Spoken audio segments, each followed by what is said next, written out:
सभी को नमस्कार और हेलो। तो मैं इस वीडियो के ज़रिए आपसे शेयर कर रहा हूँ मेरी स्ट्रैटेजी जो मैंने यूज़ की air force examination that is AFCAT को क्लियर करने में। ये बहुत इंपॉर्टेंट वीडियो है और पूरा देखिएगा, इससे आपको बहुत हेल्प मिलेगी आपके जो भी एग्ज़ाम्स देते हैं उसमें। तो चलिए हम शुरू करते हैं। एयरफोर्स की एग्ज़ामिनेशन क्या होता है, क्या नाम है उसका? तो एयरफोर्स का एक कॉमन एडमिशन टेस्ट होता है ऑनलाइन बेस्ड, वो साल में 2 होता है। तो वो उस टेस्ट का नाम क्या है? AFCAT AFCAT AFCAT नाम है। जो एयरफोर्स एग्जामिनेशन कंडक्ट कराता है उसका नाम है AFCAT AFCAT, air force common admission test. Air force common admission test ये ऑनलाइन मोड एग्जामिनेशन होता है और साल में 2 बार इसकी वैकेंसीज आउट की जाती है, निकाली जाती है एयरफोर्स के द्वारा। क्लियर? तो ये एग्ज़ामिनेशन हो गया, साल में 2 बार होता है। मैंने एफकैट का जो फॉर्म फिलअप किया था वो दिसंबर में किया था, दिसंबर 2023 में इसका फॉर्म आया था दिसंबर के अराउंड, और मैंने इसको फिल किया था अराउंड 11 और 10 दिसंबर। क्लियर? और इसका जो एग्ज़ामिनेशन हुआ मेरा वो हुआ 17 फरवरी। मैंने ऑलरेडी AFSB का एक्सपीरियंस शेयर कर दिया है आपके साथ, आप लोग वीडियो जाके देख सकते हैं। क्लियर? तो ये मेरा एग्ज़ामिनेशन पड़ा था 17 फरवरी को और फॉर्म फिलअप किया था मैंने दिसंबर 23 को। क्लियर? तो मैं अभी आपको बताता हूँ कि क्या स्ट्रेटजी मैंने अपनाई जिसकी वजह से मैंने एफकैट के ऑनलाइन एग्ज़ामिनेशन जो था उसको क्लियर कैसे किया मैंने, वो मैं आपसे शेयर करूँगा। तो आप लोग वीडियो पे पूरा बने रहिए। क्लियर? आप लोगों ने कई बार सुना होगा, और सुना क्या होगा ये आप लोग देखते ही होंगे अपने आसपास कि जो भी गवर्नमेंट एग्ज़ाम पाना चाहता है, मतलब क्वालिफाई करना चाहता है, जॉब पाना चाहता है, तो वो एक चीज़ प्रेफर करता है, क्या? कोचिंग। क्या चीज़? कोचिंग। आपसे कहा भी जाता है कि हाँ, अगर आपको कोई एग्ज़ामिनेशन निकालना है तो आपको कोचिंग करनी ही पड़ेगी, ऐसा कहा जाता है ना। तो अब इस पे मैंने क्या किया, मैंने कहीं कोचिंग नहीं ली है। ये शायद आप लोग को हैरानी हो कि ये कैसे हो सकता है, एक्चुअली हुआ है। मैंने कहीं भी, कई लोगों ने मुझे सजेस्ट किया नहीं यार हो ही नहीं पाएगा, तुमको कहीं ना कहीं कोचिंग लेनी होगी, बट मैंने अपने ऊपर दृढ़ निश्चय रखा था कि नहीं, मैं करूँगा तो सेल्फ करूँगा। तो मैंने कोचिंग को अवॉइड किया, ना ऑनलाइन ना ऑफलाइन, मैं आपको क्लैरिफाई कर दे रहा हूँ। क्लियर? और मैंने क्या किया, सिर्फ और सिर्फ सबसे important part that is self study. क्या मैंने किया है? Self study. तो मैंने किसका हेल्प लिया? मैंने अदर कोचिंग इंस्टीट्यूट्स का ना लेके मैंने सेल्फ का हेल्प लिया। खुद से ही खुद का क्या कहा जाता है, साथी बनना चाहिए, आप लोगों ने कई बार सुना होगा। तो मैंने भी यही स्ट्रैटेजी फॉलो की। सबसे important point self study. Clear? तो मुझे पता था कि सेल्फ स्टडी क्यों नहीं, हम एक इंसान हैं, इंसान के पास सबसे इम्पॉर्टेंट चीज़ होती है, वो क्या है? बुद्धि, आँख, कान, ये सब होते हैं ना, बहुत इंपॉर्टेंट चीज़ है पूरी बॉडी। तो इसमें सबसे इम्पॉर्टेंट पार्ट आता है माइंड। तो अगर हमारे पास माइंड है तो क्या हम लोग खुद इस स्टडी, जब हम लोग 20 से ऊपर हो जाते हैं, 20, 22, 23 जैसे उम्र हो जाती है, तो इतने तो हो गए ना डेवलप कि हम लोग कुछ पढ़ के खुद से समझ सकते हैं। वही मैंने स्ट्रेटजी लगाई। अभी मैं आपको दिखाऊंगा मेरे बुक शेल्फ्स, मतलब कौन कौन सी बुक मैंने पढ़ा, ये सब क्लैरिफाई करूँगा। तो पहला कॉन्सेप्ट लगाया सेल्फ स्टडी। दूसरा, कई बार आप लोगों ने सुना होगा टाइम टेबल बनाओ, इतने देर ये पढ़ो वो पढ़ो। ठीक है, अच्छी बात है, टाइम टेबल बनाना ही चाहिए। मैंने क्या कि मेरा टाइम टेबल थोड़ा अलग था। मेरे दिमाग में बस ये माइंड में था कि मेरा जो समय है 24 घंटा में से कम 7 से 8 घंटा पढ़ना है।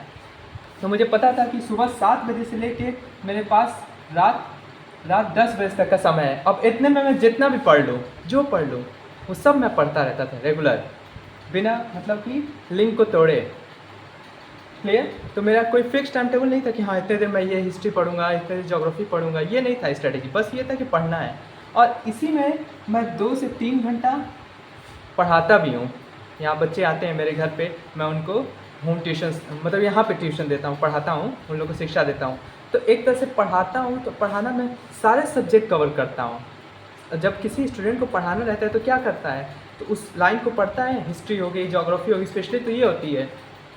तो मैं पढ़ के बता रहा हूँ तो मेरा खुद का रिवीजन हो रहा है, मैं उनको समझा रहा हूँ, तो उसी बहाने मैं रीड कर रहा हूँ तो मेरे दिमाग में तो बन रहा है। अब पढ़ाने से क्या होता है, अगर आपको कहीं जॉब निकालनी है तो सबसे बेस्ट ऑप्शन है आप टीचिंग करिए, टीचिंग प्रैक्टिस कीजिए। तो वही मैंने किया, मैं पढ़ाता भी था 2-3 घंटा, तो वो क्या होता था, मेरा रिवीजन होता था, वो मेरे लिए बहुत बेनिफिट किया है। तो कोचिंग जो मैं ट्यूशन देता था दूसरों को, ठीक समझ गए। पहला सेल्फ स्टडी, दूसरा टाइम टेबल क्या था मेरा, ये आपको क्लियर हो गया। तीसरा एंड वेरी इंपॉर्टेंट, कंसिस्टेंसी, मतलब एकाग्रचित होकर काम किया। एकाग्रचित मतलब ये नहीं होता है कि कुछ कोई काम करो ही ना बस पढ़ो। एकाग्रचित का मतलब होता है कि आप सब काम करते हुए सब काम को बहुत बखूबी कीजिए। क्लियर। तो मैंने भी वही स्ट्रैटेजी अपनाया कि पढ़ाई के समय एकदम पढ़ाई, और हंसी मजाक के समय हंसी मजाक, मतलब समय के अनुसार अपने आप को ढालना चाहिए। क्लियर। इसी तरह आप सब जगह सूटेबल होते हैं। क्लियर, समझ में आया। इस पर भी मैं वीडियो बनाऊंगा किस तरह से आप कई सारे काम कर सकते हैं। इतना कॉन्सेप्ट क्लियर, दो कॉन्सेप्ट क्लियर, दो मेन इंपॉर्टेंट स्ट्रैटेजी होती है कोई भी एग्जामिनेशन को क्वालिफाई करने के लिए। तो उसी 17 फरवरी 2024 को मेरा एग्जामिनेशन हुआ, ये एफकैट वाला ऑनलाइन बेस्ड हुआ था, और 8 मार्च को मेरा रिजल्ट आया और finally I was selected for AFSB। Clear. ये दो स्टडी सबसे इंपॉर्टेंट थी, पहली सेल्फ स्टडी, और मैंने एक एक लाइन, अब बच्चा बंदा है, मैं हूँ, अगर मैं पढ़ा लिखा हूँ 12th तक, तो मुझे इतनी शिक्षा दे दी गई है कि हाँ भाई आपको इंग्लिश कैसे पढ़ना है, हिंदी कैसे पढ़ना है, और मैं इंग्लिश मीडियम से था, तो मेरे सामने बुक रख दी जाए तो मैं पढ़ डालता हूँ उसको। क्लियर। तो ये स्टडी। हाँ, एक और चीज़, सॉरी, मतलब हो सकता है आप लोग अपना सकते हैं या नहीं भी, मैं एक और बात आपको सुनने में थोड़ा अजीब लगेगा कि मैंने कोई भी नोट्स नहीं बनाया है। सच बता रहा हूँ, रियली बता रहा हूँ, मैंने एक भी नोट्स नहीं बनाया है। बिना नोट्स के मैंने पढ़ा। मैंने क्या किया, मैं बस पढ़ता था, मैं सिर्फ बुक रीडिंग करता था, ओनली बुक रीडिंग। मेरे पास एकेडमिक्स बुक है, मैं ICSE बोर्ड से पढ़ा हूँ, तो मैं एकेडमिक्स बुक पढ़ता हूँ। जो भी मॉडर्न इंडिया लिया हूँ, इकोनॉमिक्स है, उसकी है क्या नाम है, पॉलिटिक्स है, इंडियन पॉलिटिक्स, तो ये सब मैं क्या सेल्फ स्टडी करता हूँ, मैं पढ़ता रहता हूँ। जब एक आदमी के इंग्लिश में पढ़ सकता है, या जो भी है हिंदी में, जिस लैंग्वेज में पढ़ सकता है, उसको तो लैंग्वेज की तो जानकारी है, अब वो क्या लिखा है वो तो समझ सकता है अपने आप। जो आदमी इसने इस बात को ध्यान दे दिया कि भैया कोई लैंग्वेज बैरियर नहीं है, लैंग्वेज वो इंग्लिश में लिखा है, हम तो पढ़े लिखे हैं, इंग्लिश है, इंग्लिश में आता है हमको, इंग्लिश क्या किस तरह से पढ़ना है, किसका क्या मीनिंग है, तो तभी सेल्फ स्टडी कर पाएगा। अगर हिंदी की बात है, हिंदी में भी वही सीन है, आपके सामने बुक हिंदी में दी हुई है, साइंस है, GK है, जो भी है, तो आपको पता है कि हिंदी की जानकारी है आपको, तो आप पढ़िए, देखिए क्यों नहीं निकलेगा, ज़रूर निकलेगा। मैथ की बात बताऊं, मैथ को मैंने कैसे निकाला, मैथ का भी यही स्टडी, मैंने बुक खरीद रखा है, मेरी मम्मी ने भी मेरे लिए बहुत किया है, मम्मी का तो अब मान लीजिए डेथ हो गया है, लेकिन उन्होंने भी कई सारी बुक्स मेरे लिए खरीदी है, तो उन बुक्सों का इस्तेमाल, मैं बुक्स में से क्वेश्चन देखता था, सॉल्व करता था, फार्मूलाज कई सारे रट लिए थे मैंने, और कई सारे क्वेश्चन सॉल्व करता था, मॉक देता था। यही स्ट्रैटेजी थी, मैं कुछ अलग नहीं पढ़ा हूँ, मैं कहीं कोचिंग नहीं लिया हूँ, साफ आपको बता रहा हूँ। स्ट्रैटेजी समझ में आया। Self study is the most important part. आपको समझना होगा कि हाँ आपके अंदर भी वो कैपेबिलिटी है, आप लोग भी खुद से पढ़ के समझ सकते हैं कोई भी चीज़। जिस दिन आपको ये आ गया ना, तो उस दिन आपका माइंड और डेवलप होगा। इसका फ़ायदा मैं बता रहा हूँ कि जब आप खुद से पढ़ते हैं तो आप खुद से पढ़ते हैं, आँख से दिखता भी है वो लाइन, क्लियर। फिर दिमाग से पढ़ते हैं, आँखों से देखते हैं, समझते हैं उसको अपने तरीके से कि अच्छा इसका मतलब ये हुआ, क्लियर। इससे क्या हुआ, आपने तो टोटली दिमाग किसका लगा, आपका लगा। जब आपका दिमाग लगता है किसी भी, ये बात से तो आप वाकिफ़ होंगे, फैमिलियर होंगे कि जिस काम को आप अपने से करते हैं वो ज़्यादा दिन तक याद होता है कि नहीं। तो जैसे प्रैक्टिकल होता है, यही चीज़ है। अब जैसे मान लीजिए हम किसी से पढ़ रहे हैं, तो उस समय क्या हो रहा है, हमने तो बस पहले टीचर की बात सुनी, ठीक, उनकी बात सुना, फिर जाके हमने समझने की कोशिश किया। और सेल्फ स्टडी में क्या है कि खुद पढ़ रहे हैं, खुद समझ रहे हैं, तो ज़्यादा दिमाग का खर्चा हो रहा है, जिसकी वजह से आपको ज़्यादा समय तक वो याद रहेगा। क्लियर, कुछ समझ में आया, कोई दिक्कत। पेशेंस बना के रखना है सबसे इम्पॉर्टेंट पार्ट। तो ये रहा, यही दो मेन स्ट्रैटेजी है। चलिए मैं आपको अपने बुक सेल्स दिखा देता हूँ कि मैंने कौन कौन सी बुक्स का इस्तेमाल किया है। तो ये देखिए, ये आप देख पा रहे हैं, ये देखिए मैंने प्रिंट किया था, मुझे रेलवे से बहुत लगाव है। देखिए यहाँ पे जोन्स भी लिखे हुए हैं, तो ये सब बुक्स आपको देख पा रहे हैं।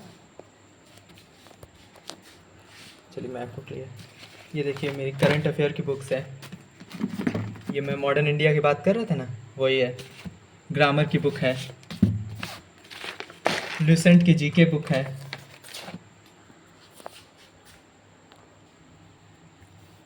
ये सब तो मान लीजिए ऑटोबायोग्राफी है। ये देखिए मैथ बुक, यही मैथ बुक की बात मैं कर रहा था। ये देखिए ये इंडियन पॉलिटी वाली बुक है। यही सब का इस्तेमाल मैं करता था, कुछ अलग नहीं। ये करंट अफेयर कई सारी, ये सब एकेडमिक्स बुक्स हैं। ये मेरी आईसीएसई बोर्ड्स की बुक है। ये एनसीईआरटी भी मैंने रखा हुआ है।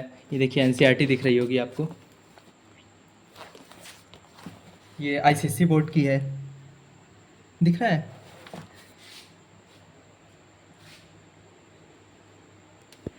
तो यही मेरी स्ट्रैटेजी। आइए एक और बुक और दिखाता हूँ मैं आपको। ये देखिए इंडियन इकॉनमी। तो ये रहा मेरा स्ट्रैटेजी प्लान जो मैंने यूटिलाइज़ किया एयरफोर्स एग्जामिनेशन को क्वालिफाई करने में। कोई भी दिक्कत, अगर कुछ समझ में ना आया हो, मतलब कोई भी स्ट्रैटेजी आपको चाहिए कि और किस तरह से पढ़ सकें, तो प्लीज़ कमेंट कीजिए और इस वीडियो को ज़्यादा से ज़्यादा शेयर कीजिए, ताकि जो भी सेल्फ स्टडी कर पा रहे हैं या किसी कारणवश कोचिंग नहीं जा पा रहे हैं, तो किस तरह से पढ़ाई कर रहे हैं, ये स्ट्रैटेजी को समझने के लिए या एक तरह से मोटिवेशन लेने के लिए इस वीडियो को ज़रूर शेयर करें। आपका धन्यवाद। हो सके तो अगर संभव रहा तो मैं उस पर भी वीडियो बनाऊंगा कि किस तरह से हम सेल्फ स्टडी करके सारे एग्जामिनेशन क्वालिफाई कर सकते हैं। ये तो यूजली इसके लिए था, क्या नाम है, एयरफोर्स एफकेट एग्जामिनेशन के लिए। समझ में आया? अगर कोई भी दिक्कत तो प्लीज़ कमेंट कीजिए। और आपका धन्यवाद वीडियो देखने के लिए। लाइक कीजिए, सब्सक्राइब कीजिए और शेयर कीजिए। धन्यवाद।